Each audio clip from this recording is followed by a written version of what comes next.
एक समय की बात है। मध्य देश में एक बहुत ही सुंदर नगर था। उस नगर में एक चोर रहता था। वह छोटी मोटी चोरी करके अपने परिवार का पालन पोषण करता था, लेकिन उस चोरी के धन से उसके परिवार का पूरी तरह से खर्च नहीं चलता था। एक दिन उसने सोचा कि पाप तो पाप होता है, चाहे छोटा हो या बड़ा। मैं चाहे छोटी चोरी करूं या बड़ी बड़ी करूं, रहूंगा तो चोर पकड़े जाने पर दंड तो मुझे उतना ही मिलेगा। तो क्यों ना मैं बड़ी चोरी करूं। ऐसा निश्चय करके उसने उस नगर के राजा के खजाने को लूटने की योजना बनाई।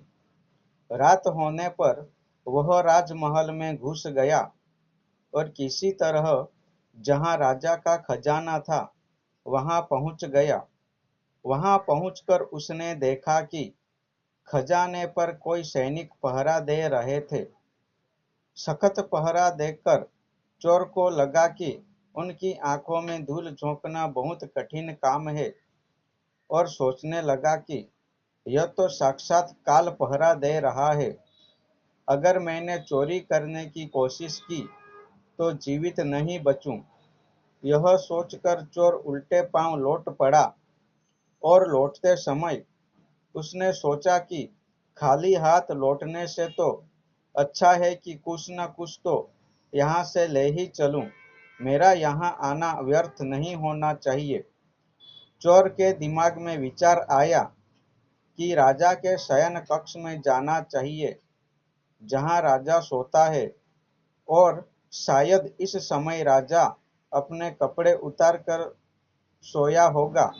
मैं राजा के राजवस्त्र चुरा कर ले जाऊंगा और उन्हें पहनकर आसानी से धन चुरा कर यहाँ से निकल जाऊंगा। पहरेदार को लगेगा कि मैं राजा हूँ, इसलिए वे मेरे रास्ते में नहीं आएंगे और मेरा काम आसान हो जाएगा। ऐसा निश्चय करके चोर राजा के शयन कक्ष में पास पहुंच गया, और उसने धीरे से पर्दा हटाकर देखा तो अंदर का नजारा देखकर आश्चर्यचकित हो गया। उसने देखा कि राजा अपने पलंग पर गहरी नींद में सो रहे हैं, और उनकी रानी अर्धनग्न अवस्था में पलंग पर बैठी हुई है। रानी को जागता हुआ देखकर चोर के हाथ पैर फूल गए, और वह एक तरफ दीवार से सटक खड़ा हो गया और रानी के सो जाने का इंतजार करने लगा। थोड़ी देर बाद फिर उसने पर्दा हटाकर देखा कि रानी सोई है या नहीं, क्योंकि रानी सो जाए तो राजा के वस्त्र चुराई जाए। चोर ने देखा कि रानी अभी भी उसी तरह बैठी हुई थी। यह देखकर चोर वहां रखी हुई टेबल पर बैठने लगा। जैसे वह टेबल पर बैठा तो उस पर रखी हुई पानी की गिलास नीचे गिर गई। उस आवाज को सुनकर राजा की नींद तो नहीं खुली, परंतु रानी तलवार लेकर बाहर आ गई और तलवार चोर की गर्दन पर रख दी और बोली, कौन है तू और यहाँ किस लिए आया है? सच सच बता, वरन तेरा सिर धड़ से अलग कर दूंगी। चोर डर के मारे पसीने से लथपथ हो गया और हाथ जोड़कर गिड़गिड़ा बोला, रानी साहिबा, मेरी जान बख्शा दो। मैं एक गरीब चोर हूँ और चोरी करने के उद्देश्य से ही यहाँ आया हूँ। छोटी मोटी चोरी करके अपने परिवार का पालन पोषण करता हूँ। आप मुझे मार दोगी तो मेरे बच्चे अनाथ हो जाएंगे। मैं वचन देता हूँ कि इस बार मुझे छोड़ दो। मैं कभी दोबारा राजमहल की तरफ मुड़कर नहीं देखूंगा। मेरे छोटे छोटे बच्चों पर रहम करो। रानी को उस पर दया आई और उसने कहा, सुनो, मैं तुम्हें एक शर्त पर छोड़ सकती हूँ। मैं इस समय काम से पीड़ित हूँ। यदि तुम मेरे साथ समागम करोगे तो मैं तुम्हें यहाँ से जाने दूंगी, वरना एक ही झटके में तुम्हारा सिर काट दूंगी। रानी की यह अनोखी शर्त सुनकर चोर और भी ज्यादा घबरा गया और कहने लगा, रानी साहिबा, यह आप क्या कह रही हो? मैं तो एक चोर हूँ और आप इतने बड़े राज्य के महारानी। मेरी क्या औकात है जो मैं आपके साथ ऐसा करूं? मेरे लिए तो यह सोचना भी बहुत बड़ा पाप है। रानी ने कहा, मैं कुछ नहीं सुनना चाहती। अगर तुम्हें अपनी जान प्यारी है तो मैं जैसा कहती हूँ वैसा ही करो, वरना मरने के लिए तैयार हो जाओ। रानी का ऐसा प्रस्ताव सुनकर चोर की जान हलक में अटक गई और सोचने लगा, आज मैं बहुत बड़ी मुसीबत में फंस गया। यदि मैंने रानी की बात नहीं मानी तो भी मारा जाऊंगा, और मान ली तो भी मारा जाऊंगा। चोर बहुत बड़ी दुविधा में पड़ गया कि क्या करूं। आखिरकार उसने रानी के साथ समागम करने की बात को स्वीकार कर लिया और बोला, रानी साहिबा, मुझे 5 मिनट का समय दे दो। मुझे बहुत जोर से लघु शंका लगी है। पहले मुझे लघु शंका से निवृत्त होने दो, उसके बाद आप जैसा कहोगी मैं वैसा ही करने के लिए तैयार हूँ। रानी ने तुरंत तलवार के इशारे से शौचालय को बता दिया और चोर उसकी तरफ चल पड़ा। रानी वहीं पर खड़ी होकर उसके लौटने की प्रतीक्षा करने लगी। चोर ने इस बीच रानी की नजर से बचकर वहां से भागने की कोशिश की। भागते भागते जब वह द्वार पर पहुंचा तो द्वार पर जो सैनिक था उसने उसे पकड़ लिया और उससे पूछताछ की। चोर डरा हुआ था। उसने सैनिक को सच सच बता दिया कि वह एक चोर है और राजमहल में चोरी करने आया था। लेकिन रानी ने उसे पकड़ लिया और छोड़ने के बदले एक शर्त रखी थी कि वह उसके,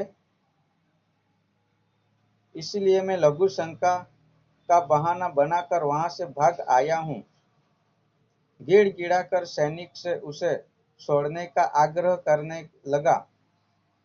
सैनिक ने कहा, देख भाई, मैं तुझे एक शर्त पर जाने दे सकता हूँ, और शर्त यह है कि तुम्हें पुनः रानी के पास लौट कर जाना होगा और रानी से कहना होगा कि मैं तुम्हारे साथ समागम करने के लिए तैयार हूँ, किंतु उससे पहले तुम्हें अपने हाथ से राजा को मारना होगा। सैनिक की यह शर्त और भी ज्यादा कठिन थी। चोर ने सोचा कि वैसे तो प्राण बच भी सकते थे, परंतु अब नहीं बचेंगे। अगर रानी से यह बात कही तो रानी मेरा सिर काट देगी। अब चोर को चारों तरफ मौत ही मौत दिखाई दे रही थी। मजबूर होकर चोर वापस रानी के पास गया और बोला, रानी साहिबा, मैं आपके साथ संबंध तो बना लूंगा, लेकिन मुझे एक बात का डर है कि उस समय राजा साहब नींद से जागे तो न आप बचे और न मैं। राजा साहब हम दोनों को मार डालेंगे। इसलिए आपको एक काम करना होगा। आप अपने हाथ से राजा का सिर काट दीजिए, फिर हम निडर हो जाएंगे। अगर आप इतना कर सके तो मुझे आपकी शर्त मंजूर है, वरना मैं आपके हाथों मरना उचित समझूंगा। आप मुझे मार दीजिए। काम के वशीभूत रानी चोर से कहने लगी, ठहरो, यह कौन सी बड़ी बात है। मैं अभी राजा साहब को मौत के घाट उतार देती हूँ। इतना कहकर रानी ने दोनों हाथों से तलवार पकड़ी और सोए हुए अपने पति का सिर काट दिया। जब रानी ने राजा का सिर काट दिया तो सारा कमरा खून से लटपट हो गया और राजा के खून से रानी भी बेभान हो गई। वह भयानक दृश्य देखकर रानी बेहोश होकर गिर पड़ी और उसी समय चोर वहां से फरार हो गया। सुबह राजमहल में शोर मच गया कि कोई राजा साहब को मार गया, मगर राजा को मारने वाले का कोई पता नहीं चला। सब लोग बड़े आश्चर्य में थे कि राजा को सोते हुए किसी ने मार डाला। इधर रानी भी दहाड़ मार मार कर रो रही थी। इस रहस्य को पूरे राजमहल में केवल वही सैनिक जानता था कि रानी और उस चोर में से किसी एक ने ही राजा को मारा है, परंतु उसने इस बात की चर्चा किसी से नहीं की। राजा के अंतिम संस्कार की पूरी तैयारी हो चुकी थी। उधर रानी ने घोषणा की कि वह अपने राजा के साथ सती होना चाहती है। यह जानकर किसी ने रानी पर संदेह नहीं किया, क्योंकि अगर रानी ने राजा को मारा होता तो वह राजा के साथ सती क्यों होती। इधर रानी सारे श्रृंगार करके राजा के साथ चिता पर जाकर बैठ गई। राज्य के सभी लोग की चिता पर एक एक करके लकड़ी रख रहे थे और उन्हें नमन करके पीछे लौट रहे थे। इस प्रकार सबसे अंत में वह सैनिक भी राजा की चिता पर लकड़ी रखने गया जो इस रहस्य को जानता था। इसने धीरे से रानी के कान में कहा, महारानी, आप तो सती हो जाएंगी, लेकिन मुझे इतना तो बता दीजिए कि राजा को आपने मारा था या उस चोर ने। यह सुनकर रानी चौंक पड़ी। वह समझ गई कि इसका मतलब इस भेद को यह सैनिक भी जानता है। रानी ने कहा, सुनो राजा, ना तो मैंने मारा है ना उस चोर ने। अगर तुम्हें यह जानना है कि राजा को किसने मारा है तो तुम नगर से बाहर उत्तर दिशा में जो जंगल है उसमें चले जाओ। वहां एक कुटिया में एक बुढ़िया रहती है। वह तुम्हें इस रहस्य को जरूर बता देगी।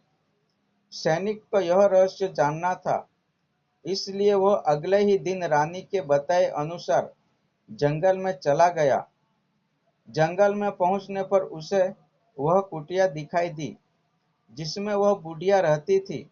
सैनिक उस बुढ़िया के पैर पकड़कर बोला, मां जी, मैं एक रहस्य जानने के लिए आपके पास आया हूँ। राजा साहब की हत्या किसने की, मुझे बताइए। तब बुढ़िया माँ कहती है, बेटा, अगर तुझे यह रहस्य जानना है तो मुझे एक काम करना होगा। मेरी कुटिया के बाहर एक बकरा बंधा हुआ है। तू अपनी तलवार से उसका सिर काट दे और सिर काटते ही बकरे की दाढ़ वहीं गिर जाएगी और उसका सिर हवा में उड़ने लगेगा। तब तुम उस बकरे के सिर के कान पकड़कर लटक जाना। वह बकरे का सिर तुझे जिस जगह पर ले जाएगा वहां पहुंचकर तुझे तेरे सवाल का जवाब मिल जाएगा। राजा को किसने मारा है? अब सैनिक ने वैसा ही किया। कुटिया के बाहर जो बकरा बंधा हुआ था, सैनिक ने उस बकरे का सिर काट दिया। सिर काटते ही वह हवा में उड़ने लगा। उसने झपट कर बकरे के दोनों कान पकड़ लिए। वह सिर उड़ता हुआ उसे उस भयंकर वन में बीचों बीच ले गया। उस जगह पर एक गुफा बनी हुई थी। उस गुफा के द्वार पर जाकर वह सिर नीचे उतर गया। सैनिक सोचने लगा कि इस जंगल में ना तो कोई मनुष्य दिखाई दे रहा है, यहाँ भला कौन मुझे राजा की मौत का रहस्य बताएगा। वह गुफा के द्वार पर खड़ा यही सोच रहा था और वह गुफा एक राक्षस की थी जिसमें वह राक्षस और उसकी एक बेटी रहते थे। अब शाम हो गई थी और वह राक्षस अपने भोजन के लिए बाहर गया हुआ था। गुफा के अंदर उसकी बेटी मौजूद थी। इधर जब राक्षस कन्या को किसी मनुष्य की गंध मालूम पड़ी तो वह द्वार पर निकल कर आई। उसने देखा कि एक हट्टा कट्टा नौजवान गुफा के द्वार पर खड़ा है। राक्षस कन्या ने सोचा कि अगर मैंने इसे खा लिया तो मेरे एक समय की भूख मिट जाएगी, और अगर मैंने इसे जिंदा रखा तो यह नौजवान मेरे बहुत काम आएगा। राक्षस कन्या ने तुरंत एक सुंदर लड़की का रूप बनाया और उसके सन्मुख पहुंच गई। इतनी सुंदर स्त्री उसने आज तक पहले कभी नहीं देखी थी। वह सैनिक उसे देखते ही उस पर मोहित हो गया। लड़की भी उसे अपनाने के लिए आई थी, इसलिए उसे अपनी गुफा में बुलाकर ले गई और उसके साथ खूब मस्ती की। आ, आने का समय हुआ तो लड़की ने उसे मक्खी बनाकर दीवार पर चिपका दिया। राक्षस आया और उसने लड़की से पूछा, बेटी, मुझे किसी मनुष्य की गंध मालूम पड़ रही है। मुझे लगता है कि कोई आदमी हमारी गुफा में घुस आया है। तब बेटी बहाना बनाती हुई बोली, पिताजी कैसी बात कर रहे हैं? हमारे होते हुए कौन मनुष्य यहाँ आने की हिम्मत करेगा? मैं तो उसे कच्चा चबा जाऊंगी। इस तरह उसने राक्षस को गुमराह कर दिया। अब वह राक्षस कन्या रोज उसे रात होने पर पुरुष बना देती थी और दिन में उसे मक्खी बनाकर दीवार पर चिपका देती थी। इस प्रकार सैनिक को राक्षस की गुफा में रहते रहते काफी दिन बीत चुके थे। अब उसे अपनी पत्नी और बच्चों की याद आने लगी, परंतु वह राक्षस कन्या के चुंगल से नहीं निकल पा रहा था। एक दिन उसे मौका मिल गया और वह किसी तरह रात में वहां से भाग निकला। भागते भागते कई दिनों के बाद वह अपने नगर पहुंच गया। अपने घर पहुंचकर उसे बहुत खुशी हुई। अपने बच्चों से मिलकर वह बहुत प्रसन्न हुआ। वह सोचने लगा, अच्छा हुआ जो मैं वहां से चला आया। ना जाने कब तक वह मुझे मक्खी बनाकर वहां रखती। इस तरह उस सैनिक की अपने घर पर रहते हुए काफी दिन बीत गए। एक दिन उसे फिर उस लड़की की याद आई। अब तो दिन रात वह उसके ख्यालों में खोया रहता। उसकी सुंदरता को याद कर उससे मिलने की इच्छा करता। उसके बिना ना खाना अच्छा लगता, ना पीना। हर समय यही सोचता था कि उससे किस तरह मिलन होगा। सैनिक उस राक्षस कन्या से मिलने के लिए तड़पने लगा और उसने फिर से उसके पास जाने का निश्चय किया। उसने सोचा, पिछली बार तो मुझे उस बुढ़िया ने पहुंचा दिया, लेकिन अब मैं वहां से भाग कर आया हूं, इसलिए मुझे रास्ते का भी ज्ञान नहीं है। क्यों ना मैं एक बार फिर उस बुढ़िया की सहायता ले लूं। ऐसा सोचकर वह उस बुढ़िया की कुटिया पर पहुंच गया और हाथ जोड़कर बोला, हे माता, एक बार मुझे फिर से उसी स्थान पर भेज दो जहां पर मुझे पहले भेजा था। अब वह सैनिक राजा की हत्या का रहस्य भूल चुका था। वह राक्षस कन्या से मिलने की बेचैनी उसके अंदर बढ़ती जा रही थी। वह बुढ़िया समझ गई कि यह काम के वशीभूत है। उस बुढ़िया ने कहा, बेटा, पहले तो मेरे पास एक बकरा था जिसके कान पकड़कर तुम वहां चले जाते। अब तो वह भी नहीं है। अब मैं तुम्हें कैसे पहुंचाऊं? तब सैनिक ने कहा, हे माता, मैं जीवन भर आपका गुलाम रहूंगा। एक बार उस लड़की से मुझे मिला दो। बुढ़िया ने कहा, बेटा, मैं तुझे मिला तो दूंगी, पर इसके लिए तुझे अपने बेटे को मेरे पास लाना होगा। सैनिक बोला, यह कौन सी बड़ी बात है? इतना कहकर सैनिक अपने बेटे को बुलाकर ले आया। बुढ़िया ने कहा, बेटा, जिस तरह तुमने बकरे का सिर काटा था, उसी तरह तुम अपने बेटे का सिर भी काट देना। फिर उसी तरह इसका सिर भी हवा में उड़ने लगेगा। तुम इसका सिर पकड़ लेना और यह तुम्हें उसी स्थान पर पहुंचा देगा। काम के वशीभूत वह सैनिक अपने बेटे का सिर काटने के लिए तैयार हो गया। जैसे ही उसने तलवार लेकर बेटे का सिर काटना चाहा, तब उस बुढ़िया ने उसका हाथ पकड़ लिया और कहने लगी, ठहरो, यही तुम्हारे प्रश्न का जवाब है। चाहे कितने ही सगे हो, इन पर कभी भी विश्वास नहीं करना चाहिए। पहला राजा को ना चोर ने मारा था और ना रानी ने। राजा को हवस ने मारा था।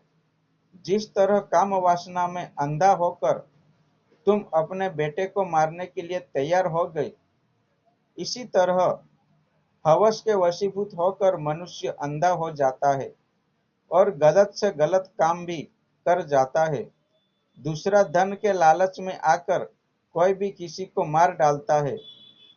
और तीसरा, क्रोधी व्यक्ति क्रोध में अंधा होकर सब कुछ भूल जाता है और वह सब कर डालता है जिससे जीवन भर उसे पछताना पड़ता है। क्रोध में उसकी बुद्धि विवेकहीन हो जाती है और वह अपना पराया कुछ नहीं देख पाता। इन तीनों से हमेशा बचकर रहना चाहिए, अन्यथा जीवन भर पछताना पड़ता है। मित्र, आशा करते हैं कि आपको हमारा यह सुनाई गई कथा अच्छी लगी होगी। अगर आपको यह कथा अच्छी लगी तो प्लीज़ वीडियो को लाइक करें और चैनल को भी सब्सक्राइब करें और लास्ट तक कथा को सुनें।